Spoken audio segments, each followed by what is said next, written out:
Hey everyone, welcome back to Beyond the Donation. Last week, you heard Matt and I really discuss why nonprofits need to think about how they choose technology partners as part of their broader system.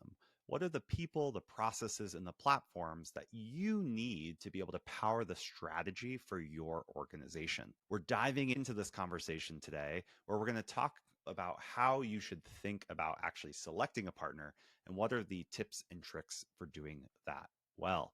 If you didn't listen to part one, definitely go back and listen to part one of this conversation with Matt and I, because it really lays the groundwork for the second part. With that, let's dive in. It reminds me of something I heard one of our customers. So I had the opportunity to interview one of our customers this week to just talk to them about, what their situation was before DonorDoc, and then how did they even decide to start looking, and then what was their process for looking, and then why did they choose DonorDoc, type thing. Like your typical kind of like reflection, right? But I think what was deeply interesting is this organization, even though they were really small, really thought thoroughly about what they needed today. And so they kind of mapped out everything. They're like, hey, this is what we do. And they didn't know all the right words or like what to do. They're just like, this is what we do today. This is what we need to do. This is what our organization is trying to accomplish. They also then took the pause to say, what are we going to need in 2 years or 5 years? Because if we're going to go through this process to evaluate what technology we need to bring, and this was a small org. This isn't like it was 2 staff that hadn't gone through this process really before. And they were like, let's just start with what we know. Let's start with what we think we're going to need in the future. And let's build out this kind of like spreadsheet of like, here's what our needs are. Here's where we're trying to go. Here's where we're going to, go. Then they went out to talk to a bunch of partners, and they did due diligence and talked to 4 or 5 different groups, and then kind of narrowed it down to say, okay, these are the priorities we want. And they ended up with 2 solutions to say, hey, is DonorDoc the right fit? Or is this other partner the right fit? And the thing that they said to me, which I really reflected on, was there was 2 things that they thought were really important. The first was we need to solve for our needs today and our needs tomorrow. Even if we don't fully know them, we just want to make sure that this platform can grow with us. We don't just need enough for today. We want enough for tomorrow. And they were a growing organization. The second thing they said was they wanted to make sure that they didn't get kind of caught up in this group or this platform or this solution has all of these checkboxes and is this price, right? Like you get 10 things for this price, type thing, where you kind of get into this like, well, they're giving us all of this for this single price. Like that seems like a good deal. And what they didn't want to do is get caught up in a seemingly good deal versus what was good for them. Mm-hmm. And I thought that was such wise words of like, whether you choose someone like DonorDoc or not, like what you're trying to do is not get a good deal. You're trying to get a partner that's going to help stand up your strategy for now and going forward. And I thought that was just so brilliant and like exemplary that kind of like sparked this conversation between you and me and some of our other prospects around like, how do you actually think well about deciding who to partner with? And even for us as DonorDoc, who are we good to partner with? And who are we actually just acknowledging and saying like, hey, we might not be the best fit for you based on what you're trying to accomplish. And that's okay. We don't have to be a best fit for everyone. And we don't have to be the choice for everyone, right? Like it's up to you to decide what's best for you. But the thoughtfulness is what we want to promote. Yeah. Yeah. I think another thing too, that as you're kind of evaluating platforms is really trying to understand, who are the humans behind it? Like who are the people that are providing this to you, and what is their philosophy around responsiveness and ability to get the help that you need? And really what it comes down to is like, do they really care? For me as an organization, for our team, and for what we're trying to accomplish. And I think that one can be a little bit harder to ascertain, I think, during a sales process for sure. But I do think that's a really important factor when like evaluating platforms, because it's not just like, it's like within the organization, it's not just about the product or the tool. Neither is the relationship with that vendor. I think it's naive if we think that we're going to buy a tool and not need support from the people behind that tool. And so, evaluating that and trying to understand that I think is a really, really important piece to the puzzle here. Yeah, totally. And I think just to be practical is I think there are questions that are worth asking in the sales process. And we try to be proactive with sharing this during our calls with prospects who are considering DonorDoc, which is just like, who's behind the company? Why did they start the company? Are they still there? Who's running the company? How are you guys funded? How many customers do you have? What does this historically look like? How did you start? How did you get to where you are? And I think the reason all of these things are important is because it starts to bridge into what you're talking about, Matt, which is like, who are the people behind the platform that are going to be making decisions that are going to be best for the platform? And are those aligned with what we want as a customer? And I think it's super important to know what the motivations of the platform are that are driving the decisions that may impact me now or in the future, right? Like, and we can't predict the future, and we have to choose what's best in the moment based on the data we have and the information we have, right? But I do think it's essential to at least understand what that is. And I think these are the questions that, your standard CRM evaluation checklist aren't necessarily going to surface. And they're the things that I think people that come to us and they say, we're like, hey, what's going on? Why are you considering changing? And they were like, well, we made this decision, but we didn't ask the right questions because we didn't realize that this, and this was going to happen. Or we didn't know that what they meant was they had this, but it's actually not fully integrated with this. Or they have this opportunity that costs more money. Or like all of these little nuanced things that's like, it's not that you didn't do due diligence. It's just like, we didn't ask the right questions to get the response we actually needed to hear about what it was going to be like to be a true customer now and into the future. I was on the call with an executive director yesterday, and she's like, hey, my board's going to ask these questions. And I was like, that your board should ask those questions. Like, why are you partnering with this work? Are they sustainable? What's going on? What is their roadmap for the future? Who's running the company? Like, those are really strong questions that, again, you may not have as your default thing, but I think it's important to ask. What does support look like? Who are the humans behind this? How do you treat your employees? There's little things around culture and things that like they might have support, but if their company culture is about efficiency and optimization of resources, like those support reps might be running on empty. And so their ability to serve you well might be limited based on, what that is. And I'm not actually referring to any specific platforms or anything. So I want to be transparent there. But it's like, that's what we're trying to get at is like, what is the quality of hospitality and what you said, Matt, care am I going to receive both in my product experience, in how they think about innovating the product, but then ultimately how are they going to train, support, onboard me into these tools because I'm going to need help. And I think that was a brilliant insight.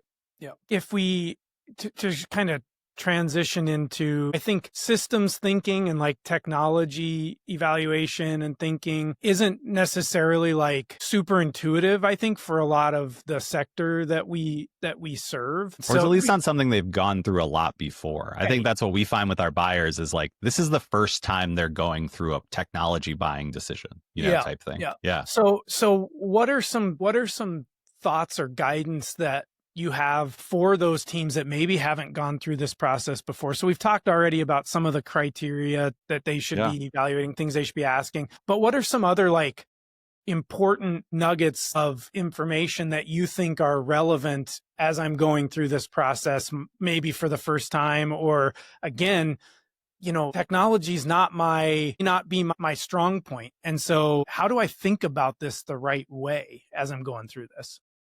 Yeah, there's a few things. So let me give like 3 tidbits and then I'll give one summary, maybe kind of like conclusion. I think the first is that your software should always serve your strategy, not dictate it. Like your strategy, what you're trying to accomplish, who you're trying to serve, what programs you're running, whether that's events or direct mail or development or fundraising, like all of that is more important than the software you have first and foremost. Because the software needs to serve your strategy, not drive it, to be perfectly frank. And I think too often we choose software as a strategy replacement. If you don't have clarity on how you work or what you're trying to work on, like no individual tool is going to fix that for you. And so often you just really need to start with like, what problems are we actually trying to solve here? and kind of who is our team? Maybe that's just you. And you're like, honestly, like what capacity do I actually have? What aptitude do I have with technology or tools? What type of support may I need? What's like truly important this week that I really need help solving, right? And you may only know the problems. You may not know how tools solve them. But I think that's the first thing. It's that we said this a few episodes ago around awareness. It's just becoming aware of like, what are we actually trying to do? And maybe where are the hiccups and challenges that we're running into there? So that'd be the first thing. The second thing would be around like first principles is like, what are the things that you have to do as an organization? And so like some of that is like, okay, we need to manage data and our donors and gifts, right? Like where is that going to live? We need to receipt our donors. We need to be able to receive gifts in the mail or receive gifts online. And we need to be able to document that stuff, right? That's first and foremost. We need to manage those donors and track that and be able to report on that and just be a good stewardship of that information. The second thing is we need to engage our donors, right? Like we need to communicate with them, maybe through email, through text message, but also maybe through direct mail or the phone or thank you notes or all of these different things. And we want to be able to track when that's happening. We not only want to know when that happens, but we also want to be able to note that that did happen. So in the future, someone else would be able to know that. And then lastly, we need to be able to like know what matters most at any given time. So usually we need to be able to report on what's happening and then be able to have that inform, okay, where do we focus? So it's like, hey, these donors haven't given in 12 months, you should reach out to them. Like that's super helpful information because that's going to help inform how you engage and how you steward your donors.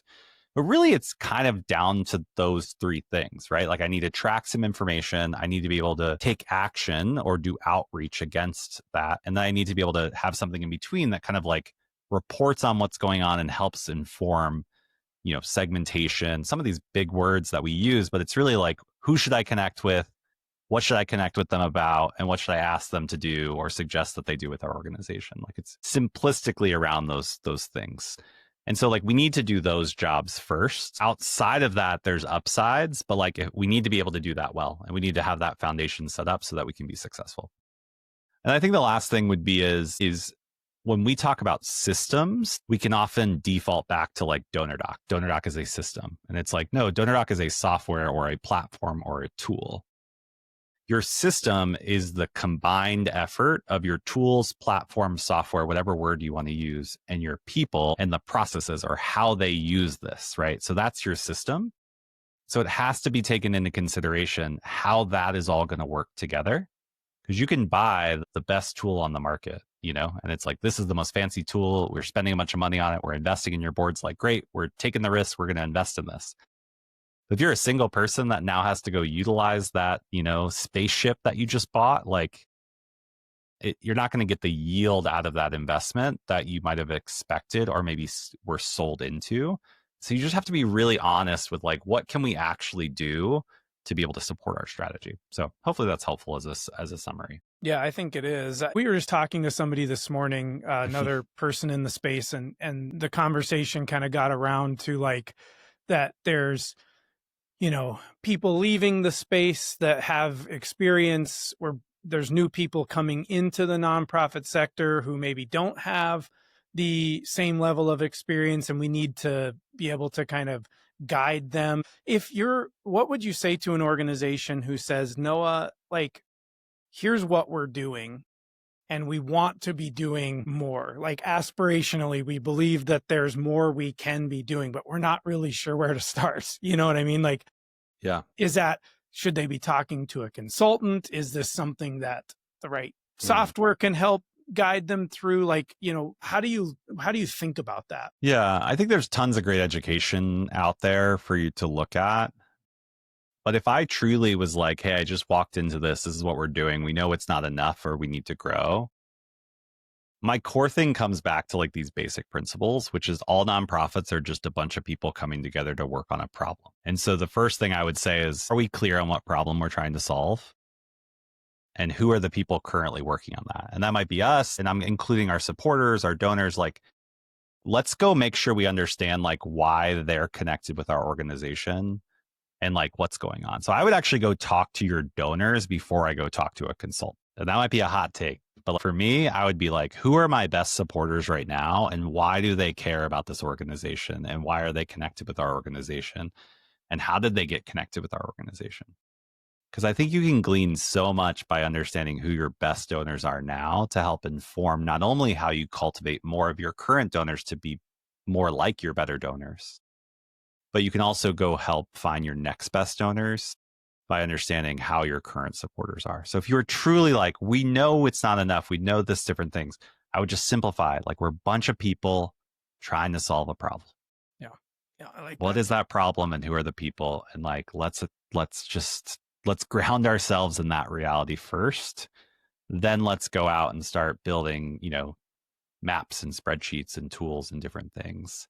And also the second thing I would just say is like, once you find out something that you're like, oh, what was interesting about this donor is like they gave to us because of this event. And then like we reached out to them and had a call.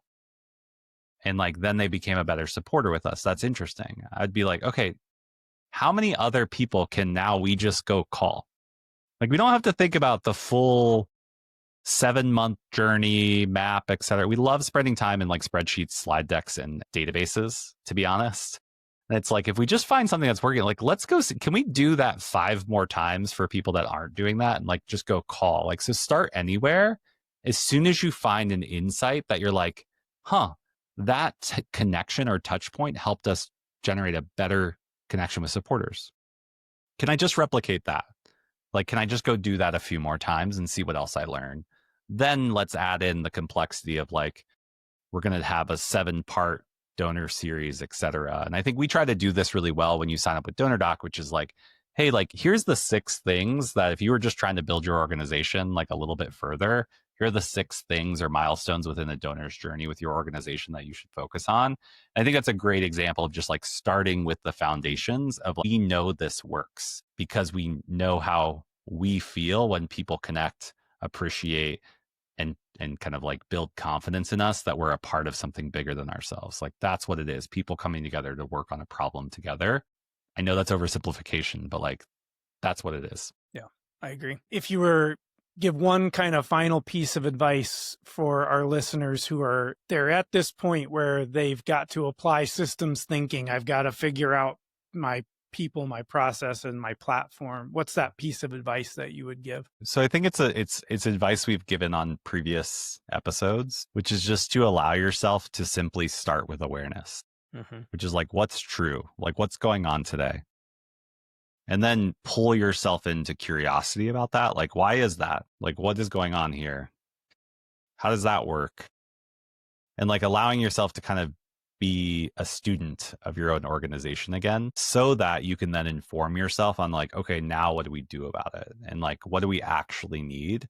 And I think if you don't start with like awareness and then curiosity, it's really difficult to like turn things around, And I think we've talked about that with even like how you use your time as a leader, or how you advise your team on what they use their time for, or what programs to run, or how to even think about fundraising. And it's like, do I really care about DAF fundraising, or do I care about text giving, or do I care about this event or these auctions or different things, or should I be on Facebook, or should I be on TikTok?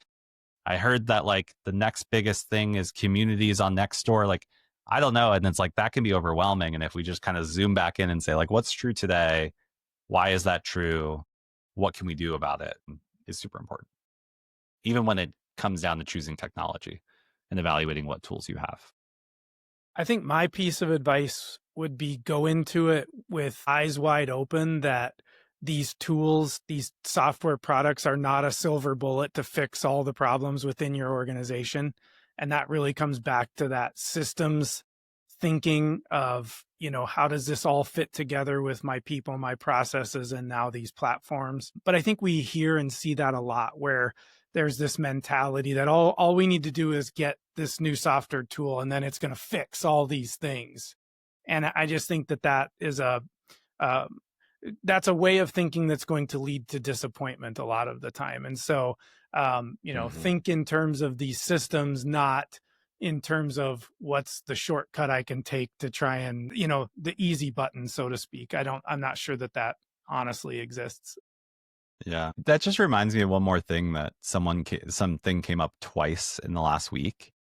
is there's also this thinking when you're new to a situation that you need to know what you're doing and fix the things that are problems before you go try to like move forward. Mm-hmm.